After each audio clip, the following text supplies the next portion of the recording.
Hello, hello. आज हम देख समझने वाले हैं कि इफेक्टिव बिज़नेस कम्युनिकेशन क्या रहता है? बिज़नेस कम्युनिकेशन को अच्छा करने के क्या तरीके रहते हैं? बिज़नेस कम्युनिकेशन की जब हम बात करते हैं, तो बिज़नेस कम्युनिकेशन के अंदर 2 तरह का कम्युनिकेशन हमें देखना पड़ता है। एक जो कंपनी करती है और एक जो होते हैं, जो कंपनी के लोग होते हैं, इंडिविजुअल्स रहते हैं, वो करते हैं। अच्छा बिज़नेस कम्युनिकेशन ऑर्गेनाइजेशन के लिए क्या होता है कि बिज़नेस की मीटिंग अच्छे से हो, बिज़नेस का प्रेजेंटेशन अच्छे से हो, ईमेल किस तरह सेंड करने हैं, बिज़नेस रिपोर्ट कैसे भेजना है और इंडिविजुअल्स के लिए क्या रहता है कि वो अपना रिज़्यूमे कैसे बनाए, जॉब कैसे ले, खुद को प्रेज़ेंट किस तरीके से करे। ये जब अच्छा बिज़नेस कम्युनिकेशन रहता है, तो ओवरऑल जो कंपनी है, जो ओवरऑल ऑर्गेनाइजेशन है, वो ग्रो कर सकती है। एक-एक करके सारी चीज़ों को समझते हैं धीरे-धीरे। Let's start.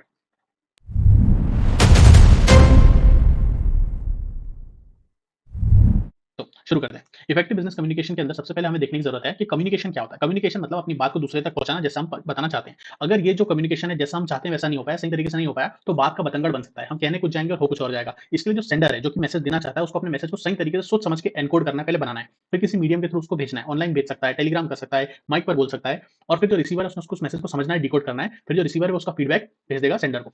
ये सेंडर को पता चलेगा कि जो इंटेंशन से उसने रिसीवर तक मैसेज भेजा था वो पहुँचा कि नहीं पहुँचा। एग्ज़ाम्पल से समझो लेट रतन टाटा जी हैं। इन ये टाटा ग्रुप को लीड करते थे। इनको समझा जाता है कि one of the most ethical CEOs, most ethical chairman of the Tata group ऐसा माना जाता है। तो ये जो चीज़ बोल रहे हैं ये सही तरीके से बोले, सही पैटर्न में बोले ताकि जो पूरी ऑर्गेनाइजेशन में है, जैसा वो चाहते हैं वैसा का वैसा मैसेज अंदर तक जाए। स्टीव जॉब्स जो हैं इनको बड़ा रूथलेस एग्जीक्यूशन के लिए माना जाता है। जब ये एप्पल को लीड करते थे, तब माना जाता था कि जो चीज़ ये बोलते थे वो वैसी की वैसी होनी चाहिए थी। अगर कुछ भी चीज़ गलत होती थी, तो वो उसको रिजेक्ट कर देते थे। तो कम्युनिकेशन कैसा होना चाहिए वो आपकी लीडरशिप स्टाइल पे डिपेंड करता है और अच्छा कम्युनिकेशन अगर जब तक नहीं होगा, तो आपकी लीडरशिप कितनी भी अच्छी या बुरी हो, आप ऑर्गेनाइजेशन सक्सीड नहीं कर सकती। इसके लिए अच्छा बिज़नेस कम्युनिकेशन होना ज़रूरी है। तो अब एक-एक करके सारी चीज़ों को समझते हैं।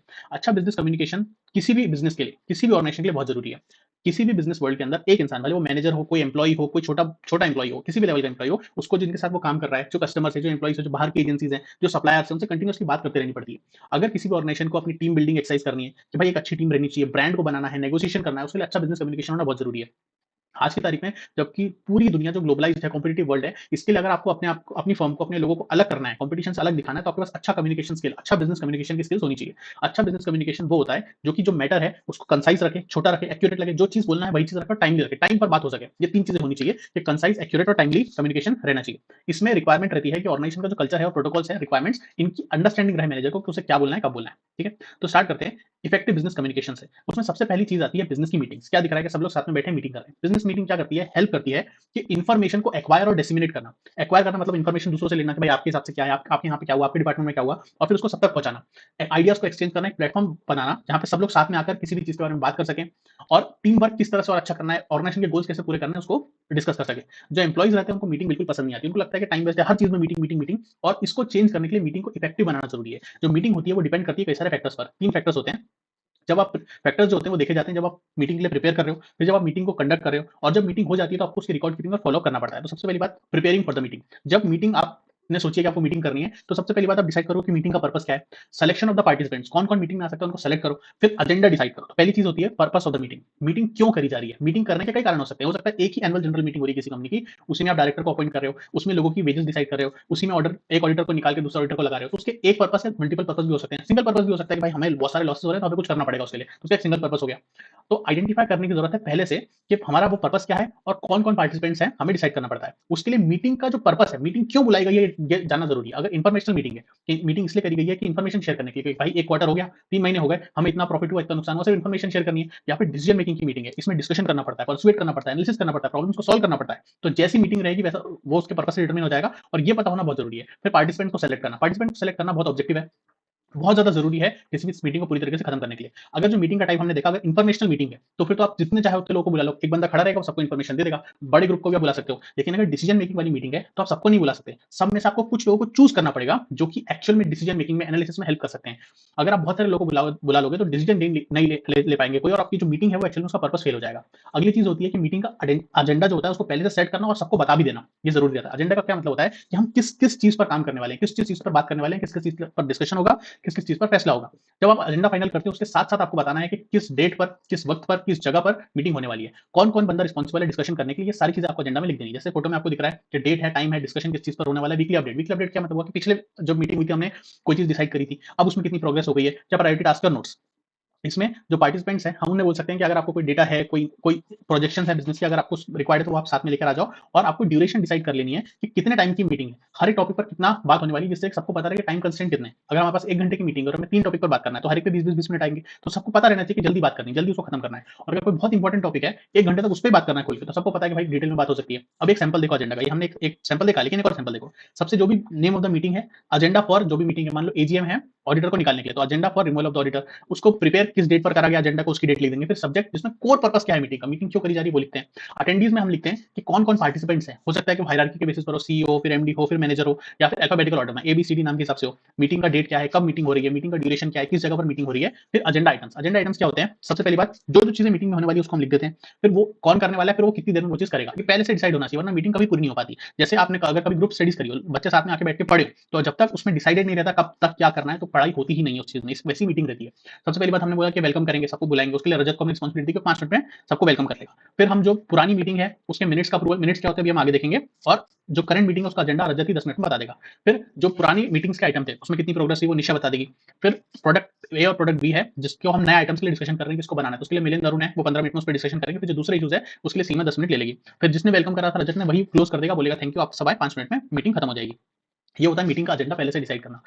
किसी भी मीटिंग को अच्छी तरीके से पूरा करने के लिए मीटिंग आपको मीटिंग का फॉर्मेट, मीटिंग का टाइम, मीटिंग का वेन्यू पहले से डिसाइड करके रखना पड़ता है। मीटिंग का फॉर्मेट का क्या मतलब हुआ कि मीटिंग कैसे होने वाली है। अगर मान लो कि आपको जो मीटिंग है वो बहुत सेंसिटिव इन्फॉर्मेशन पर है, ऐसी चीजों पर है जो कि ओपनली पता ही नहीं जा सकती, कंपनी के सीक्रेट्स की बात होने वाली है और कंपनी आगे क्या करने वाली है वो डिसाइड करना है, तो आप फेस टू फेस मीटिंग रखोगे, छोटी मीटिंग रखोगे। अगर पार्टिसिपेंट्स एक ही जगह पर एक ही वक्त पर आ सकते हैं, अगर पार्टिसिपेंट्स एक दूसरे को पहले से नहीं जानते, मतलब फेमिलियर नहीं है एक दूसरे से, अगर आपको नॉन वर्बल क्यूज भी इंपॉर्टेंट है, मतलब अगर आप कोई बहुत इंपॉर्टेंट डिसीजन लेने वाले हो, तो कोई सेंसिटिव कितना है, कोई डरा हुआ कितना है, उसके फेशियल एक्सप्रेशन भी आपको देखना जरूरी है। कोई सेंसिटिव इशू पर आपको बात करनी है तो फिर आप फेस टू फेस मीटिंग करो। लेकिन अगर जो है इन्फॉर्मेशन जो है, जो पार्टिसिपेंट्स है वो फैमिलियर एक दूसरे से और बहुत अलग अलग लोकेशन पर है, जो इन्फॉर्मेशन इन्वॉल्व है वो बहुत सेंसिटिव नहीं है, अगर जो फैसला आपको लेना है वो बहुत सेंसिटिव नहीं है, और अगर सेंसिटिव भी है तो टाइम बहुत कम है, सब पे आने का टाइम नहीं रहेगा उतना, उस केस में आप इलेक्ट्रॉनिक मीटिंग भी कर सकते हो, जूम से, व्हाट्सएप पे भी आप मीटिंग कर सकते हो। अगली जो टाइम डिसाइड करना, टाइम डिसाइड करने का ये मतलब होता है कि एक्जैक्टली कब मीटिंग होने वाली है। सुबह मीटिंग होगी, शाम में मीटिंग होगी। अगर सुबह मीटिंग करनी है तो प्रोडक्टिव आवर्स रहते हैं, और शाम में मीटिंग अगर आपको करनी है तो लोग ज्यादा अटेंशन पे करते हैं क्योंकि पूरा दिन से वो काम करे रहते हैं। उसके बाद आपको ये भी डिसाइड करना पड़ता है कि हर एक एजेंडा पर आपको कितना टाइम देने वाले हो। अगर आप कितना टाइम देने वाले हो, अगर आपका एजेंडा बहुत इंपॉर्टेंट है तो उसमें आप ज्यादा टाइम देकर रखो, और वो पहले से बता के रखो कि भाई इस चीज पर आधे घंटे में बात खत्म होनी है,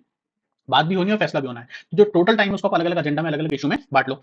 अगली चीज होती है वेन्यू डिसाइड करना। वेन्यू डिसाइड करने का मतलब होता है कि जैसी मीटिंग है उसके हिसाब से आपको वेन्यू डिसाइड करना है। अगर क्लोज डोर मीटिंग है, फेस टू फेस मीटिंग है, तो फिर आपको छोटे वेन्यू की जरूरत है, कुछ कम ही लोग रहेंगे। लेकिन अगर बड़ी मीटिंग है, बहुत सारे आपके शेयर होल्डर्स को बुलाना है, बहुत सारे लोगों को बुलाना है, तो बड़ा वेन्यू डिसाइड करना पड़ेगा। उनका बैठने की जगह बनानी पड़ेगी, हवा अच्छी होनी चाहिए, खाना पानी पानी वहां पर अवेलेबल रहना चाहिए, टॉयलेट अवेलेबल रहना चाहिए आसपास। तो दो एस्पेक्ट्स रहते हैं इस चीज के। पहला होता है फिजिकल एस्पेक्ट। फिजिकल एक्सेस का मतलब, एस्पेक्ट का मतलब जो जगह है वो इजीली एक्सेसिबल होनी चाहिए। ऐसा नहीं कि भाई अगर आप पुणे में बैठे हैं और आपकी वेन्यू कहाँ मिल गई, आपको दिल्ली की मिल गई, ऐसा नहीं होना चाहिए। जहां पर ज्यादातर लोग हैं वहां पर एक्सेसिबल रहनी चाहिए। लोकेशन बहुत अनफेमिलियर नहीं होनी चाहिए, मैप पर होनी चाहिए, सीटिंग अरेंजमेंट अच्छा होना चाहिए, कंफर्टेबल टेंपरेचर रहना चाहिए। बहुत एक्सट्रीम टेंपरेचर रहेगा तो उस पे ध्यान चला जाएगा। फिर सीटिंग अरेंजमेंट का क्या मतलब रहता है, जैसा पर्पस है उसके हिसाब से। मान लो इन्फॉर्मेशनल मीटिंग है तो एक बंदा पोडियम पे खड़ा हो जाएगा और वो ज्ञान दे देगा सबको, सब लोग सामने बैठ के सुन लेंगे। लेकिन अगर बोर्ड ऑफ डायरेक्टर्स की मीटिंग है, डिसीजन लेना है, कोई फैसला लेना है, तो राउंड टेबल आपको बिठाना पड़ेगा। देखो एक फोटो में देखो, सब लोग ऐसे बैठे हुए हैं कि सब लोग एक दूसरे की शक्ल देख सकते हैं, कौन क्या बोल रहा है, किसी का क्या व्यू है, सब एक दूसरे को देख सकते हैं और कोई फैसला ले सकते हैं। तो जैसी मीटिंग है उसके हिसाब से आपका सीटिंग अरेंजमेंट रहना चाहिए। अगली चीज होती है कंडक्टिंग द मीटिंग। जब आप मीटिंग को एक्जैक्टली कंडक्ट कर रहे होते हो, सबसे पहली बात आपको जब ओपनिंग ऑफ द मीटिंग पर ध्यान, कुछ चीजों का ध्यान रखना है। जब मीटिंग हो रही होती है तो पार्टिसिपेंट से मैनेजमेंट को कुछ ध्यान देना पड़ता है, और जब मीटिंग खत्म हो जाती है तो कुछ चीजों का ध्यान देना पड़ता है। तो पहली चीज होती है ओपनिंग ऑफ द मीटिंग। जब मीटिंग स्टार्ट होती है तो आपको सभी लोगों को वेलकम करना है कि थैंक यू आप आए अपना टाइम निकालकर, इससे उनको वेलकम फील होता है। फिर आपको रिट्रेट करना है, भले आपने एजेंडा आइटम को पहले बताया हुआ है, फिर भी आपको उनको वापस याद दिलाना है कि भाई हम इस चीज के एजेंडा के लिए बात करने बैठे हैं। उसकी वजह से मीटिंग की टोन डिसाइड हो जाती है, किस चीज पर बात होनी वो डिसाइड हो जाती है। अब मीटिंग को लीड कौन करता है, तो मीटिंग को लीड करता है चेयरमैन। कंपनीज एक्ट 2013 के हिसाब से कंपनी जो भी मीटिंग रहती है उसका, उसमें एब्सोल्यूट डिस्क्रिप्शन के रिकॉर्ड में कौन सी चीज आएगी, कौन सी चीज नहीं आएगी, एजेंडा जो फाइनल होता है उसमें चेयरमैन साइन करता है। चेयरमैन के पास एब्सोल्यूट डिस्क्रिप्शन है कि कौन सी चीज मीटिंग में होने वाली, कैसे होने वाली है। जो मिनट्स होते हैं, मिनट होता है सारी मीटिंग का एक समरी बुक, मीटिंग में क्या हुआ क्या नहीं हुआ, सारी चीजों को एक जगह पर लिखा जाता है, उस पर चेयरमैन ही साइन करता है और इसको सबमिट भी करना पड़ता है रजिस्ट्रार को। तो जो चेयरमैन है वो सबसे बड़ी अथॉरिटी है। चेयरमैन को कुछ नॉर्म्स डिसाइड करने हैं कि कोई भी काम कैसे होने वाला है। अगर किसी को कोई चीज बोलना है तो हाथ उठा के बोलेगा, बीच में नहीं खड़ा हो जाएगा, चिल्लाने नहीं लगेगा। अगर किसी से डिसएग्रीमेंट भी है तो गाली गलौज नहीं करने लगेगा। तो वो सब चेयरमैन सारे नॉर्म डिसाइड करता है कि कैसे कौन सी चीज होने वाली है। अगली चीज होती है टाइम एंड पार्टिसिपेंट मैनेजमेंट। एक इफेक्टिव मीटिंग जो रहती है उसका जो एजेंडा रहता है, उस हर एक एजेंडा के लिए आपको एडिक्वेट टाइम देकर रखना है, और ऐसे टाइम देना है कि जितने मेंबर्स हैं वो सब पार्टिसिपेट कर सके और अपने अपने आइडिया दे सके। अगर स्ट्रॉन्ग चेयरमैन रहेगा ना तो वही सारी चीजों कर पाएगा। लेकिन अगर चेयरमैन वीक रहेगा तो एक इंसान दूसरे इंसान को डोमिनेट कर देगा। वो अगर कोई बड़ा आदमी, कोई सीईओ है, तो उसके सामने कोई मैनेजर तो बोलने की औकात नहीं उसकी, वो डर जाएगा, नहीं तो फिर जॉब से निकाल देगा, उसका प्रमोशन रोक देगा। इसके लिए जरूरी है कि जो चेयरमैन है वो बहुत स्ट्रांग रहना चाहिए। अगर चेयरमैन स्ट्रांग नहीं है तो फोर्स कंसेंसस हो जाएगा कि भाई अगर आप नहीं भी बोलते हो कि भाई जो मैनेजर ने बोला है, आप उससे एग्री नहीं भी करते हो, फिर भी आप हाँ में हाँ मिला दोगे, उसे कहते हैं ग्रुप थिंक। ग्रुप थिंक का क्या मतलब रहता है कि लोग बिना सोचे समझे जो हायर अथॉरिटी वाला बंदा है उसकी बात में एग्री कर जाते हैं, पूरा ग्रुप उसमें एग्री कर जाता है बिना सोचे समझे, ब्रेनस्टॉर्मिंग नहीं होती है। इसको अवॉइड करने के लिए ये जो डोमिनेंस का कल्चर है कि जो एक बड़े अथॉरिटी वाले इंसान ने बोल दिया वही सही, सब लोगों ने आंख बंद करके मान लिया, इसको अवॉइड करने के लिए कुछ चीजें करी जा सकती हैं। पहली चीज क्या होती है, जो लीडर होता है मीटिंग का कौन होता है, चेयरमैन होता है। तो चेयरमैन कुछ लोगों को खुद से अपॉइंट कर सकता है डेवल्स एडवोकेट बनने के लिए। डेवल्स एडवोकेट मतलब जो जानबूझ के गलत काम करते हैं, जो जानबूझ के ऐसी चीज करते हैं जो कि लोग एक्सपेक्ट नहीं कर रहे, वो उनको पहले से बोल के रखा है कि मैं जो भी बोलूंगा उसको तुम अपोज करोगे, उसका उल्टा ही बोलोगे, ताकि बाकी लोग भी कंफर्टेबल हो जाए मेरे को अपोज करने के लिए। जो चेयरमैन है वो कुछ एक्सटर्नल एक्सपर्ट्स को बुला सकता है जो कि फॉर्म से नहीं रहेंगे, ऑर्गेनाइजेशन के अंदर से नहीं रहेंगे, तो वो फ्री फील करेंगे अपना इनपुट देने के लिए। फिर जो चेयरमैन है कई बार वो इक्वल स्पीकिंग टाइम देगा सबको, सारे पार्टिसिपेंट अपना अपना जो भी मत है वो दे सकते हैं। जो चेयरमैन है वो एनकरेज करेगा छोटे छोटे ग्रुप्स को बनाने के लिए, उनको स्पेसिफिक इशू दे देगा और मीटिंग के एंड में उनका सजेशन लेगा, तो लोग और एम्पावर्ड फील करेंगे कि हमारी बात भी सुनी जा रही है। अगर ऑर्गेनाइजेशन का कल्चर बहुत ज्यादा हायरार्कियल है, मतलब ऊपर सीईओ है, फिर मैनेजर है, फिर एम्प्लॉइज हैं, तो चेयरमैन को क्या करना चाहिए, सबकी एक साथ मीटिंग नहीं बुलानी चाहिए, अलग अलग हर लेवल की मीटिंग बुलानी चाहिए कि सीईओ की अलग मीटिंग कर ली, मैनेजर्स की अलग मीटिंग कर ली, एम्प्लॉइज की अलग मीटिंग कर ली। अगर सबको साथ में बुलाया ना, तो जो एम्प्लॉय है वो मैनेजर की बात को नहीं काट पाएगा, मैनेजर सीईओ की बात को नहीं काट पाएगा, तो कोई मतलब ही नहीं निकलेगा मीटिंग का। तो आप सबकी अलग अलग मीटिंग करा लो, फिर जो सबने व्यूज दिए हैं पर्टिकुलर एक टॉपिक पर उनको कंसोलिडेट करके बोर्ड ऑफ डायरेक्टर्स को दे दो, मिनट्स उसका रिकॉर्ड बना दो। ये चीज आपको करनी चाहिए। अगली चीज होती है जो लीडर रहते हैं ऑर्गेनाइजेशन के अंदर, उनको ऐसा कल्चर बनाने की कोशिश करनी चाहिए कि अगर कोई चीज गलत है तो एम्प्लॉय उसको बोल सकें गलत है, हम इसका अल्टरनेट आइडिया दे रहे हैं। इसका ये मतलब नहीं है कि सब लोग डिस्कशन ही करता रहे, सब लोग अच्छे से डिस्कशन करें, प्रोज एंड कॉन्स पे, अच्छी और बुरी बातों पर डिस्कशन करें। अगर कोई चीज डिसाइड हो गई तो फिर सब लोग उसके पीछे पूरी जान लगाकर मेहनत करें, ऐसा कल्चर बनाने की कोशिश करनी चाहिए। ये जो मेजर्स रहते हैं ये इंपॉर्टेंट रहते हैं ताकि सही फैसला लिया जा सके ब्रेन स्टॉर्मिंग के थ्रू। ब्रेन स्टॉर्मिंग का मतलब होता है सोच समझ के पूरा अच्छा बुरा सही गलत सारा एनालिसिस करने के बाद ही फैसला लिया जा सके। फिर अगली चीज होती है क्लोजिंग ऑफ द मीटिंग। जब मीटिंग खत्म होती है तो जो चेयरमैन है उसने सबको थैंक यू बोलना है कि भाई आप आए, आपने कंट्रीब्यूशन दिया, इस वजह से उनको पॉजिटिव फील होता है। उसको रीट्रेट करना है कि हमारा मीटिंग का ऑब्जेक्टिव क्या था, फिर हमने इस मीटिंग में क्या डिसाइड करा, ये चीजें डिसाइड करनी, ये चीजें उनको वापस से एक बार बताना है। फिर जो पार्टिसिपेंट्स हैं उनको बताना है कि अब अगली स्टेप क्या फॉलो करनी है। मीटिंग में जो फैसले हैं वो तो हो गए, लेकिन किसको क्या काम करना है वो चीजें बतानी है। जो मिनट्स हैं मीटिंग के उसको आपको प्रिपेयर करना है, समराइज करना है, जो की इश्यूज हैं, की डिसीजंस जो आपने लिए हैं वो आपको लोगों को बताने हैं। अब जब मीटिंग पूरी हो गई उसके बाद भी आपको कुछ चीजें करनी पड़ती हैं बिजनेस मीटिंग में। रिकॉर्ड कीपिंग और review of the action plan. Record keeping का क्या मतलब हुआ, मिनट्स की बुक को बनाना। मिनट्स बुक क्या होते हैं, ये कंसाइज रिकॉर्ड होते हैं कि मीटिंग में क्या क्या हुआ, कौन सा इशू रेस करा, किसने उसको हाँ बोला, किसने उसको ना बोला, कितने परसेंटेज वोट डले, सारी चीजें उसमें समरी में लिखी जाती हैं। और इसको जैसी मीटिंग खत्म हो जाती है सारे पार्टिसिपेंट जो मीटिंग में थे सबको सर्कुलेट करा जाता है। एक अच्छा मिनट बुक जो रहता है वो सारे की डिस्कशन के पॉइंट को, सारे फैसलों को, सारे एक्शन पॉइंट्स को, सारे लोग जो कि रिस्पॉन्सिबल है किसी एक्शन को पूरा करने के लिए, डिसीजन को पूरा करने के लिए, उनको लिखता है। कोई फिक्स्ड फॉर्मेट नहीं है मीटिंग बुक का, मिनट बुक का, लेकिन इसका एक सैंपल फॉर्मेट देख लो कि भाई जिस मीटिंग है उसकी मिनट बना रहे, minutes for this meeting, meeting कब हेल्ड हुई थी, मिनट्स किसने प्रिपेयर करें, जो जिस बंदे ने बनाए। अटेंडेंस का क्या मतलब हुआ, जिसने मीटिंग को अटेंड करा था। और उसमें जो की रोल है उनका नाम अलग से लिख दो कि चेयरमैन ये था, ये मिनट्स मेकर ये था, एब्सेंट कौन कौन था, कौन कौन अटेंडी था जिसको बुलाया था लेकिन वो आ नहीं पाया। फिर मीटिंग का ऑब्जेक्टिव क्या है तो उसको ब्रीफ में आप लिख दो, छोटे से में लिख दो। की डिस्कशन पॉइंट्स क्या, हमने प्रोडक्ट ए के लिए कितना पैकेज साइज करना है, उसमें क्या वेरिएशन है, क्या एनालिसिस करना है, उसको हमको अपॉर्चुनिटी एक्सपांड करने की, जिस जिस हंगरी में, रोमानिया में, तो जो जो फैसले दिए गए जिस पर बात हुई वो चीज लिख दो। प्रोडक्ट बी के बारे में कि हमें इस सप्लायर से खरीदना है, नया सप्लायर लेना है या सेम सप्लायर से कंटिन्यू करना है, हम 12 महीने में, अगले 12 महीने में क्या चीज लॉन्च करने की कोशिश कर रहे हैं, हमारा कॉम्पिटिटिव प्राइस कैसा रहने वाला है, मतलब सारी चीजें जो उस चीज के बारे में उन सबको हम लिखते हैं। अगली चीज होती है सबसे इंपॉर्टेंट एक्शन प्लान। हमने मीटिंग कर ली, बात कर ली, फिर हमने कोई फैसले लिए होंगे, तो हमने फैसला लिया उसमें वो फैसले पे कौन काम करेगा और कब तक करेगा, ये चीज हम डिसाइड करते हैं। एग्जांपल कि हम जो पुराने हमारे प्रोडक्ट्स हैं वो कॉम्पिटिटिव नहीं है, तो उसको और उसमें रिसर्च करनी पड़ेगी कि उसको चलाना है कि बंद करना है। तो हमने अरुण को बोला कि तू ये करना और ऑनगोइंग बेसिस पर करना। अगला, हम नए प्रोडक्ट जितने लाने चाहते हैं उसका कमर्शियल प्रपोजल को एनालाइज करना है, तो उसके लिए सिमरन को बोल दिया कि अगस्त के एंड तक आप ये चीज करके हमको मीटिंग में प्रेजेंट करोगे। फिर जो फाइनलाइज करना है फॉलो अप अगले क्वार्टर का, वो समारिया को बोल दिया कि 22 जुलाई तक वो चीज पूरी हो जानी चाहिए। फिर अगले मीटिंग की टेंटेटिव डेट जो है वो हमको बता देते हैं। तो बिजनेस मीटिंग का एजेंडा देखो, सबसे पहली बात कि प्रायोरिटी क्या है, जो हाई प्रायोरिटी के आइटम्स वो जल्दी होनी चाहिए तो प्रायोरिटी भी लिख देते हैं। टास्क का नाम क्या है कि आपको कोई काम पूरा करना है, मार्केट रिसर्च करनी है, किसको असाइन करा उसका नाम लिख दिया, कब तक पूरा करना है वो लिख दिया, स्टेटस कंप्लीट हो चुका है, इन प्रोसेस है, ओवरड्यू है, बोल दिया था अभी तक पूरा नहीं हुआ, कितना परसेंटेज कंप्लीट हुआ है, और जब वो चीज हो जाएगी उसके बाद क्या चीज करनी है। अगर कोई काम पूरा हो गया तो उसको सीईओ के पास अप्रूवल के लिए देना है, अगर कोई चीज होगी तो उसका मिनट्स पूरे हो गए तो उसको आरओसी के पास सबमिट करना है। जो भी अगली स्टेप है वो भी आप यहीं पर लिख देते हो। फिर अगली चीज होती है review of the action points. जो हमने ये एक्शन पॉइंट है ना कि जो हमने ये काम करने हैं वो काम एक्चुअल में पूरे हुए कि नहीं हुए वो चीज हमें डिसाइड करनी पड़ती है। वो हम चेक करते हैं, मीटिंग जब हो जाती है उसका 1 डेढ़ हफ्ता हो जाता है उसके बाद हम इसको चेक करते हैं। अगर ये चीज नहीं करेंगे ना तो लोग मीटिंग में आएंगे, बड़ी बड़ी बातें करेंगे और चले जाएंगे। जो चीज मीटिंग में डिसाइड हुई वो चीज होनी चाहिए। अगर ऐसा नहीं करोगे तो जो पार्टिसिपेंट्स है वो मीटिंग में फैसला पार्ट लेना बंद कर देंगे, नॉन सीरियस हो जाएंगे, मीटिंग की यूजफुलनेस खत्म हो जाएगी। जो मीटिंग में फैसला हुआ उसको वैसा का वैसा पूरा करना है, और अगर नहीं हुआ तो जो रिस्पॉन्सिबल है उसको रिप्रीमेंट करो, उसको पनिश करो, ये बहुत इंपॉर्टेंट है। फिर बिजनेस की प्रेजेंटेशन। मीटिंग्स हमने देख लिया, एक चीज बिजनेस मीटिंग बिजनेस कम्युनिकेशन में क्यों जरूरी रहती है वो हमने देख लिया। अभी हम समझ रहे हैं बिजनेस में प्रेजेंटेशन कैसे जरूरी होती है। प्रेजेंटेशन देखो ये अंकल क्या कर रहे हैं, उन्होंने एक मॉनिटर लगाया हुआ है और वो प्रेजेंटेशन दे रहे हैं। मैं क्या कर रहा हूँ, मैं भी तो एक प्रेजेंटेशन ही दे रहा हूँ। मैं एक टॉपिक मैंने आपको डिसाइड किया और आप सब सुन के बैठ रहे हो, सब लोग बैठ के सुन रहे हो। तेज बोलता हूँ ना थोड़ा वो हो जाता है। तो बिजनेस प्रेजेंटेशन में बिजनेस कम्युनिकेशन के अंदर बिजनेस प्रेजेंटेशन बहुत जरूरी रहती है। जो एम्प्लॉइज हैं उनको बाहर वाले लोगों से बात करनी पड़ती है और जो एम्प्लॉइज़ हैं उनको अंदर वाले लोगों से भी बात करनी पड़ती है। जब वो बाहर के लोग जैसे कस्टमर हो गए, शेयर होल्डर्स हो गए, वेंडर्स हो गए और जो अंदर के लोग हैं, जो लोग उनके साथ काम करते हैं, जो उनके बॉस हो गए, जो उनके नीचे काम करते हैं, उन सबको अपने आइडियाज़, इन्फॉर्मेशन, इश्यूज़ को सिस्टमैटिक तरीके से बताने के लिए प्रेजेंटेशन बहुत काम आती है। प्रेजेंटेशन में हम क्या करते हैं, जो भी पर्टिकुलर टॉपिक रहता है, उसको एक कंसाइज़ में उसका इन्फॉर्मेशन सारी कोलेक्ट करते हैं एक जगह पर और फिर सबको ईज़िली एक्सप्लेन कर देते हैं, जब सब लोग हमारी बात को सुन रहे रहते हैं। इस केस में जो प्रेजेंटर होता है, जो इन्फॉर्मेशन दे रहा होता है, उसको कुछ चीज़ों का ध्यान रखना पड़ता है। 4 चीज़ों का, क्या? एम, प्रेजेंटेशन, ट्रांसमिशन और रिसेप्शन के टाइम पर 4 चीज़ों का ध्यान रखना पड़ता है। पहली चीज़ एम ऑफ द प्रेजेंटेशन। जब आप प्रेजेंटेशन बना रहे हो, तो प्रेजेंटेशन बनाना शुरू करने से पहले ही आपको पता रहना चाहिए कि मैं प्रेजेंटेशन क्यों बना रहा हूँ? क्या इन्फॉर्मेशन मैं देना चाहता हूँ? ऑब्जेक्टिव क्या है इसका? अगर ये आप नहीं करोगे तो आप इधर-उधर की बहुत सारी बातें कर लोगे और जो मेन बात है वो इधर-उधर रह जाएगी। इसलिए आपको ये चीज़ पहले डिसाइड करके रखनी है। फिर होता है प्रिपरेशन। जब आप प्रिपरेशन कर रहे हो प्रेजेंटेशन देने की, उसकी जब आप तैयारी कर रहे हो, तो आपकी ऑडियंस कैसी है, उनका मोटिवेशन लेवल कितना है, जो टॉपिक है प्रेजेंटेशन का, उससे वो कितने कनेक्टेड हैं, उसमें वो कितने एंगेज्ड हैं, उसके हिसाब से आपको डिसाइड अपनी मीटिंग को प्रेजेंटेशन को प्रिपेयर करना है। कितना टाइम, कितनी बड़ी मीटिंग रहेगी, अगर मान लो उनका एंगेजमेंट नहीं है, तो थोड़ी-सी आप लाइट रखो मीटिंग को, उसमें जोक्स डाल सकते हो, लेकिन अगर कोई बहुत सीरियस टॉपिक है, सब लोग मैनेजर्स हैं, तो फिर आपको उनका टाइम वेस्ट नहीं करना है। आपको बिल्कुल टू द पॉइंट आना है, इन डेप्थ जाना है। तो जैसी आपकी ऑडियंस है, उसके हिसाब से आपको आपकी प्रेजेंटेशन को बनाना है। दूसरी होती है ट्रांसमिशन। ट्रांसमिशन का मतलब होता है किस चैनल ऑफ प्रेजेंटेशन को हम यूज करने वाले हैं। मतलब अगर ये जो हमने फोटो देखी थी, यहाँ पे क्या हो रहा है, यहाँ पे फेस टू फेस प्रेजेंटेशन हो रही है, सब लोग आमने-सामने बैठे हैं। दूसरा क्या हो सकता है, गूगल से भी प्रेजेंटेशन दी जा सकती है, ज़ूम पे प्रेजेंटेशन दी जा सकती है। तो जैसा आपकी रिक्वायरमेंट है, उसके हिसाब से आप प्रेजेंटेशन दो। अगर सब लोग बहुत दूर-दूर हैं, तो आप इलेक्ट्रॉनिक प्रेजेंटेशन दे सकते हो। अगर एक ही बिल्डिंग में है, तो उनको बुला लो 5 मिनट के लिए और उनके साथ मीटिंग कर लो, प्रेजेंटेशन दे दो उनको।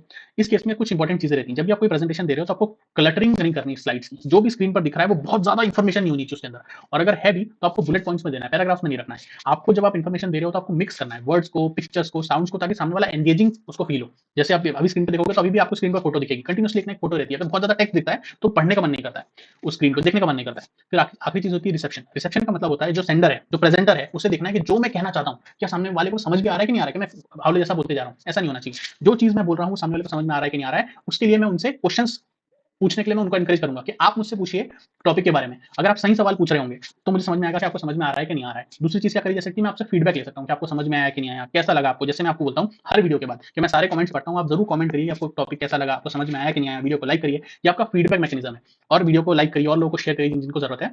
ये मेरा फीडबैक मैकेनिज़्म है, ताकि मुझे पता चलेगा कि जो चीज़ मैं आपको बताना चाह रहा हूँ, आपको उसी इंटेंशन से, उसी इंटेंसिटी में समझ में आ रही है कि नहीं आ रही है। अगला बिज़नेस इफेक्टिव बिज़नेस कम्युनिकेशन का टूल रहता है ईमेल। ईमेल क्या होता है? ईमेल में हम इलेक्ट्रॉनिक मैसेज सेंड करते हैं। ये प्रोमिनेंट मीडियम ऑफ कम्युनिकेशन है और इंडिया के अंदर जो ईमेल से आप चीज़ें भेजते हो और रिसीव करते हो, वो एक एडमिसिबल प्रूफ है। अगर आपने मेल पे किसी चीज़ को एग्री करा है या कोटेशन भेजा है, तो माना जाएगा कि वो इन्विटेशन टू ऑफर, उस पे आप पर केस हो सकता है कॉन्ट्रैक्ट के तहत। आईटी एक्ट जो है 2000 इंडिया का, उसके तहत जो चीज़ आप इलेक्ट्रॉनिकली भेज रहे हो जीमेल पर, वो सारी एडमिसिबल एविडेंस है। वो लीगली बाइंडिंग है। जो ईमेल्स रहते हैं वो कम्युनिकेशन करने को ईज़ी कर देते हैं। बहुत स्पीड में, बहुत कम कॉस्ट में आप कम्युनिकेशन कर सकते हो फॉर्मल पर्पसेस के लिए। लेकिन इसमें कुछ गलतियाँ कर देते हैं लोग। क्या गलती कर देते हैं कि जो सब्जेक्ट लाइन रहती है उसको बहुत वेग बना देते हैं। बहुत कैजुअल लैंग्वेज यूज़ कर लेते हैं, बायस्ड लैंग्वेज यूज़ कर देते हैं। बायस्ड लैंग्वेज का क्या मतलब हुआ कि अरे यार हमारे ऑफिस में बहुत लड़कियाँ हैं, वो कुछ काम नहीं करती, दिन भर बैठ के बातें करती रहती हैं। ऐसा आपको नहीं बोलना है किसी भी ईमेल पर। आपको टू द पॉइंट रहना है। कोई बायस्ड लैंग्वेज, कोई मिसोजिनिस्टिक बात, कोई जेंडर्ड लैंग्वेज आपको नहीं यूज़ करनी है। बहुत कॉम्प्लेक्स लैंग्वेज आपको यूज़ नहीं करनी। कोई ग्रामेटिकल एरर नहीं होनी चाहिए आपके मेल के अंदर और अगर आप मेल लिख रहे हो तो आप बहुत ज़्यादा बैकग्राउंड मत दो। बहुत आपका पर्पस ही घूम जाता है। कई बार बहुत सारी चीज़ें लिख देते हैं। एकदम शॉर्ट होना चाहिए, कंसाइज़ होना चाहिए और एक होता है सीसी। जब आप मेल भेजते हो, कार्बन कॉपी या कर्टसी कॉपी होता है जिसमें आप और लोगों को ऐड कर सकते हो कि ये मेल और किस-किस को जाएगा। अगर आप बहुत सारे लोगों को ऐड कर दोगे तो उसकी एक्सक्लूसिविटी खत्म हो जाएगी। सब लोगों को इन्फॉर्मेशन मिल जाएगी, कोई फैसला नहीं ले पाएगा, रिस्पांसिबिलिटी किसी की नहीं रहेगी। तो जो मेल है वो सिस्टमैटिक होना चाहिए, कंसाइज़ होना चाहिए और सेल्फ एक्सप्लेनेटरी रहना चाहिए। जो मेल का ऑब्जेक्टिव है, वो शुरू से आपको पता रहना चाहिए और जो रेलेवेंट लोग हैं आपको उनको ही भेजना है। तो 2 एग्जांपल देखते हैं। एक होता है लो इम्पैक्ट ईमेल, मतलब बेकार ईमेल। उसमें आपने क्या सब्जेक्ट में हाई लिख के छोड़ दिया। सब्जेक्ट में आपको छोटे से में लाइन में लिखना था कि आप क्यों कर रहे हो। इस मेल में क्या हो रहा है, एक सुमन नाम की लेडी है, वो एक ऑर्गेनाइजेशन है एबीसी, उसमें एक वैकेंसी निकली है, उसके लिए अप्लाई करना चाहती है। उसने सब्जेक्ट में हाई लिख दिया। फिर जहाँ सैल्यूटेशन लिखना होता है, जहाँ पे आप ग्रीटिंग देते हो, उसमें आपने हाई लिख के छोड़ दिया। बहुत इन्फॉर्मल तरीका है ये। आपने अपना बैकग्राउंड बता दिया, आपने बोला कि मेरा एक्सेप्शनल एकेडमिक रिकॉर्ड है। तो अगर आपका एक्सेप्शनल एकेडमिक रिकॉर्ड है तो आपको उसका अटैचमेंट, आपका रिपोर्ट कार्ड उसमें अटैच करना पड़ेगा, वो चीज़ आपने अटैच नहीं करी। फिर आप जब मेल सेंड हो रहा है, आपने बोला कि भाई आपके पास वैकेंसी है, मैं लेना चाहूँगी और अगर आपके पास टाइम है तो आप मुझे बताइए, मैं आपको कॉल करूँगी, मैं आपसे बात कर लूँगी। फिर जब आपने मेल्स एंड करा तो आपने आपका कॉन्टैक्ट नंबर नहीं दिया। सामने वाला अगर आपके सीवी से इंप्रेस्ड है, तो आपसे बात कैसे करेगा? आपको आपकी कॉन्टैक्ट नंबर भी तो देनी पड़ेगी उसको, कैसे वो आपसे बात करेगा? ईमेल आईडी या नंबर आपका दीजिए। अब इसी एग्जांपल को दूसरा तरीके से देखो कि ये ईमेल अच्छे से कैसे दिया जा सकता था। सब्जेक्ट में आपने लिखा कि रिक्वेस्ट फॉर एप्लीकेशन इन्फॉर्मेशन, मैं आपसे रिक्वेस्ट करता हूँ कि जो वैकेंसी निकली है उसके लिए मैं अप्लाई करना चाहता हूँ। तो वो कैसे अप्लाई करूँगा उसकी इन्फॉर्मेशन मुझे दे दीजिए, सब्जेक्ट लाइन से पता चल गया। फिर वहाँ का जो मैनेजर है, जो एचआर ह्यूमन रिसोर्स डिपार्टमेंट रहता है जो कि सिलेक्शन करता है लोगों की, तो उसमें उसका हेड होगा मिस्टर सेठी। तो डियर मिस्टर सेठी, मैं आपकी अपॉर्चुनिटी जो हुई है उसमें अपने आपको इंट्रोड्यूस करना चाहूँगा, जो वैकेंसी ओपन हुई है, मैं चाहता हूँ मुझे वो जॉब मिल जाए। जो आपकी ऑर्गेनाइजेशन है वो बहुत अच्छी है। अगर आप आएँगे तो आप मुझे उसके लिए एलिजिबल पाते हैं तो मैं कंट्रीब्यूट भी करना चाहूंगी और मुझे कुछ अपॉर्चुनिटी भी मिलेगी ग्रो करने की, आपकी टीम के साथ में सीखने की अपॉर्चुनिटी मुझे मिलेगी। और अगर आपको मेरी एप्लीकेशन अच्छी लगती है तो आपको जब टाइम अवेलेबल है तो आप मुझसे बात करने के लिए, डिस्कशन करने के लिए मैं रेडी हूँ। I would very much appreciate being able to have a discussion with you on the same. ये बोलने का तरीका कितना अच्छी तरीके से, बिल्कुल फॉर्मल है। फिर जब आपने मेल को एंड करा तो आपने अपना कॉन्टैक्ट नंबर लिख दिया कि अगर मिस्टर सेठी को आपका प्रेजेंटेशन अच्छा लगेगा, आपका मेल अच्छा लगेगा, अगर उनको आपका इंटरव्यू लेना होगा तो आपसे बात कर लेंगे। और भी क्या तरीके हो सकते हैं, पॉडकास्ट से, ब्लॉग से, इंस्टेंट मैसेजिंग से भी इंफॉर्मेशन इलेक्ट्रॉनिकली दी जा सकती है। जब बहुत सारे लोगों को आपको एक झटके में इंफॉर्मेशन देनी है तो इलेक्ट्रॉनिक मोड्स को यूज करा जाता है। और यहाँ पर इस आजकल ज्यादातर ऑर्गेनाइजेशन एनकरेज करती हैं लोगों को, एम्प्लॉइज को, कि वो फॉर्मल फ्रेमवर्क ऑफ कम्युनिकेशन को यूज करें, इनफॉर्मल कम्युनिकेशन को यूज ना करें, ताकि एक स्ट्रक्चर बना रहे। अभी अगली चीज होती है बिजनेस की रिपोर्ट। बिजनेस रिपोर्ट का क्या मतलब रहता है कि एक पर्टिकुलर टॉपिक रहता है, एक पर्टिकुलर टाइम होता है, उसके बाद उस चीज की जो समरी है, उस चीज में जो चीज हमने फाइंडिंग्स करी, उसको हम सारे लोग तक सर्कुलेट करते हैं। जो डे टू डे एक्टिविटीज रहती हैं, आइडियाज रहते हैं, इनिशिएटिव्स रहते हैं, उसको हम रिटर्न रिपोर्ट या प्रपोजल उसका बनाते हैं। ये जो रिपोर्ट रहती है बहुत स्ट्रक्चर्ड रहती है और उसके अलग अलग स्ट्रक्चर्स रहते हैं, लेकिन उस हर एक बिजनेस रिपोर्ट के कुछ एस्पेक्ट्स रहते हैं। इसके पहले वाले यूनिट में हम देख चुके हैं कि बिजनेस रिसर्च की रिपोर्ट कैसे बनती है, उसका क्या फॉर्मेट रहता है। सर अभी बता दो, अभी बताएंगे, लेकिन अगर आपको डिटेल में देखना है तो वीडियो को, रिसर्च रिपोर्ट की वीडियो को देख सकते हो। बिजनेस रिपोर्ट राइटिंग में दी जाती है और जब आप बिजनेस रिपोर्ट को बनाते हो तो आपको कुछ चीजों का ध्यान रखना पड़ता है। कौन कौन सी चीजें आपको आइडेंटिफाई करना है, पर्पस ऑफ द रिपोर्ट को आपको अपनी ऑडियंस को जानकर रखना है, रिपोर्ट को प्लान करके रखना है, और जो एनहांस करना है आपको credibility and readability of the report. एक छोटा सा ब्रेक लेते हैं, उसके बाद कंटिन्यू करते हैं।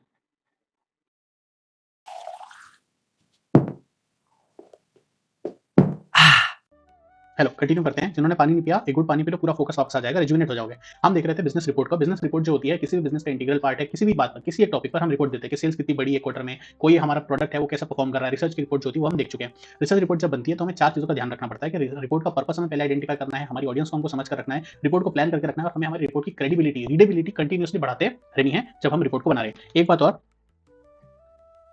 जो हम आपको पहले बताना भूल गए, तो जो आप पूछ सकते हो कि जो रिसर्च के जो वीडियोस आ रहे हैं इसमें इतना गैप क्यों हो गया, बीच में दूसरे वीडियोस भी आते जा रहे हैं, रिसर्च क्यों बीच में रुका हुआ है। जब अभी एग्जाम चल रहे थे एमबीए के, तो माधुरी जी हमारे सब्सक्राइबर है, स्टूडेंट है, उन्होंने पूछा कि पढ़ना कैसे एग्जाम के लिए। तो वीडियोस जो है वो बहुत डिटेल्ड है, हम सारी चीजों को, सारे कॉन्सेप्ट को बहुत अच्छे से समझ रहे हैं, हर एक टॉपिक को खत्म कर रहे हैं। लेकिन एग्जाम के एक दिन पहले पढ़ना अलग रहता है, इतना सारी चीजें एक साथ पढ़ना बहुत मुश्किल हो जाता है। तो उनको हमने बोला कैसे पढ़ना है, लेकिन अभी उस प्रॉब्लम को आइडेंटिफाई करके उसको सॉल्व करने के लिए हम समरी नोट्स लेकर आ रहे हैं। उस पर ही काम चल रहा है, उसमें बहुत वक्त जा रहा है। वो जैसे ही बन जाएंगे उसके बाद हम समरी नोट्स लेकर आएंगे, बिल्कुल एग्जाम ओरिएंटेड, कि आपने सारी चीजों को इन लेक्चर से समझ लिया, पूरी अंडरस्टैंडिंग खत्म होगी। लेकिन अब एग्जाम के लिए जिन चीजों को याद करना है वो क्या चीजें हैं और उनको कैसे याद करना है वो साथ में कर लेंगे। एग्जाम के एक दिन पहले आप उस वीडियो को एक दो बार देखोगे, खत्म हो जाएगी बात। ठीक है, कंटिन्यू करते हैं, इसलिए टाइम लग रहा है। नाउ हम थे बिजनेस रिपोर्ट के ऊपर, तो हमें सबसे पहली चीज देखनी होती है कि हमें रिपोर्ट का पर्पस, जैसे हम प्रेजेंटेशन में देखते हैं कि प्रेजेंटेशन हम क्यों बना रहे थे, उस तरह हमें रिपोर्ट का भी पर्पस को पहले आइडेंटिफाई करना है जब रिपोर्ट हम बनाना शुरू कर रहे हैं। जैसे कि हमें मार्केट का ट्रेंड का एनालिसिस करना है, प्रोडक्ट के परफॉर्मेंस का रिव्यू करना है, कोई पॉलिसी का रिकमेंडेशन देना है। तो जो ऑडियंस है जिसके लिए हम रिपोर्ट बना रहे हैं उसके हिसाब से हमको फॉर्मेट और स्ट्रक्चर डिसाइड करना है। फिर दूसरी चीज आती है कि जो ऑडियंस है उसको हमको समझना है। अगर हमारी ऑडियंस कस्टमर्स हैं तो हम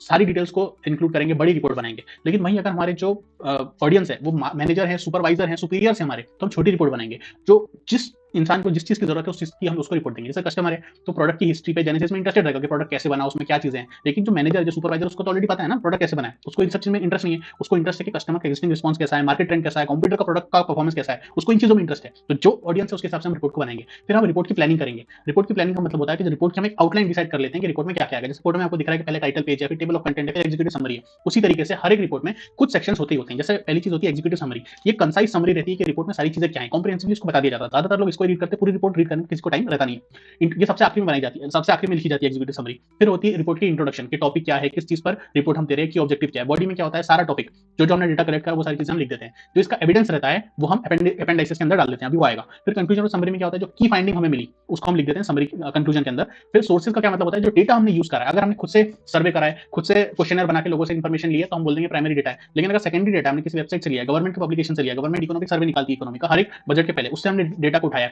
आरबीआई की किसी रिपोर्ट से डेटा को उठाया, तो हम उसका सोर्स लिख देंगे कि ये जो डेटा है हमने कहां से निकाला हुआ है, ताकि जो रिपोर्ट है उसकी रिलायबिलिटी पर शक ना हो। फिर अपेंडिसेस का क्या मतलब होता है, मान लो हमने प्राइमरी डेटा को यूज करा, हमने खुद से अपना सर्वे करा रिपोर्ट को बनाने के लिए, तो उसमें हर एक चीज, रिपोर्ट जो क्वेश्चनर दिया, जो सवाल पूछे, जो जवाब मिले, किससे सवाल पूछे, कितना बड़ा सर्वे था, सारे जो उसके डिटेल्स है, सारे उसके सपोर्टिंग डॉक्यूमेंट्स एक जगह पर रखते हैं अपेंडिसेस के अंदर। ये सबसे बड़ा पार्ट रहता है किसी भी रिपोर्ट के अंदर। इसमें सारे एविडेंस, सारी चीजें जो हमने करी वो सब रहती है।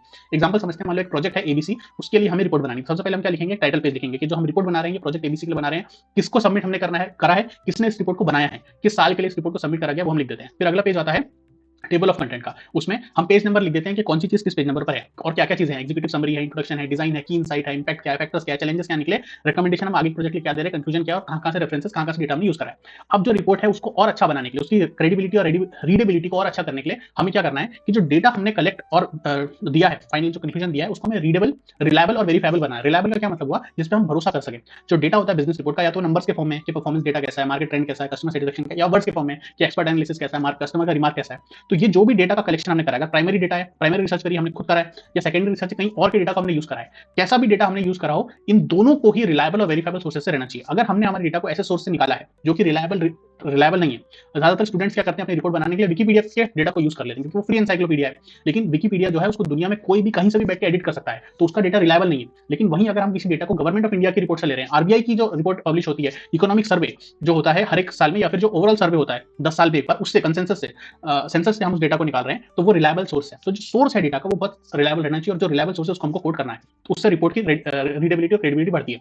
अभी रीडेबिलिटी को एनहांस करने के लिए हम क्या कर सकते हैं कि जो लैंग्वेज हम यूज करें, सिंपल लैंग्वेज यूज करें, बायस फ्री लैंग्वेज को यूज करें, बहुत कॉम्प्लिकेटेड लैंग्वेज को यूज ना करें। टोन जो रहती है वो फॉर्मल और इनफॉर्मल दोनों हमें यूज करनी है, और एक बार हम दोनों हम यूज कर सकते हैं। जो भी टोन हमने एक बार डिसाइड कर लिया रिपोर्ट को बनाने के लिए, उसको हमें कंसिस्टेंटली पूरी रिपोर्ट में फॉलो करना है। लेंथ क्या होती है? जैसा पर्पस है, जैसी ऑडियंस है, उसके हिसाब से हमको रिपोर्ट बनानी है। मान लो कि हम मंथली परफॉर्मेंस का रिव्यू देने वाले हैं, तो हम बड़ी रिपोर्ट नहीं बनाएंगे, छोटी सी रिपोर्ट रहेगी। लेकिन अगर हम कोई नया प्रोडक्ट में, नए मार्केट में घुसने वाले हैं, तो बड़ी सी रिपोर्ट होगी, क्योंकि उसमें बहुत सारे चैलेंजेस हो सकते हैं। अगर हम रिपोर्ट किसी सीनियर मैनेजर को दे रहे हैं, तो उसके पास इतना टाइम नहीं कि वो पूरी रिसर्च 600 पेज की रिपोर्ट को बैठ के पढ़ेगा। उसको आप कंसाइज समरी दे दो एक पेज में कि भाई हमें क्या फाइंडिंग्स मिली।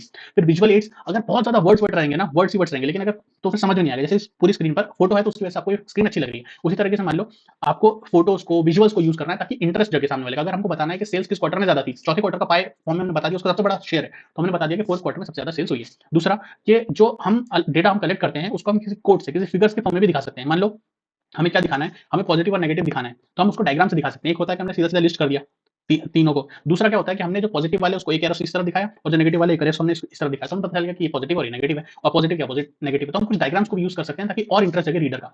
अभी ये हमने अभी तक क्या देख लिया कि business communication, effective business communication corporations के लिए, कंपनीज के लिए क्या-क्या कर सकती है कंपनीज। अभी इफेक्टिव बिजनेस कम्युनिकेशन का इंडिविजुअल्स के लिए क्या फायदा है? इंडिविजुअल कौन? जो कि कंपनी में या तो जॉब कर रहा है या फिर जॉब करना चाहता है। तो जो इंडिविजुअल्स हैं, अगर उनको अपना इंपैक्ट बनाना है, अच्छा इंप्रेशन बनाना है, रिलेशनशिप मेंटेन करनी है, रिलेशनशिप बनानी है और अपने करियर को और ज्यादा आगे बढ़ाना है, तो उनको रिटन कम्युनिकेशन रिपोर्ट कैसे लिखते हैं, ओरल कम्युनिकेशन बात कैसे करते हैं, नॉन वर्बल कम्युनिकेशन मीटिंग में कैसे बैठते हैं, अपने आप को कैसे मेंटेन करते हैं किसी बिजनेस जगह पे। अगर वो इन चीजों को सीख लेंगे तो उनका एक लास्टिंग इंपैक्ट बनेगा। उनके जॉब इंटरव्यू अच्छे होंगे, उनके प्रमोशनल इंटरव्यूज अच्छे होंगे, उनकी क्रिटिकल बिजनेस मीटिंग्स अच्छी जाएंगी अगर वो इन चीजों को सीख लेंगे। इसमें हर एक सेक्शन में हम कुछ टिप्स देंगे कि रेज्यूमेस कैसे लिखना है, पॉजिटिव इमेज अपनी कैसे बतानी है लोगों के सामने, वो कैसे बनानी है बिजनेस में, ऑर्गेनाइजेशन के अंदर।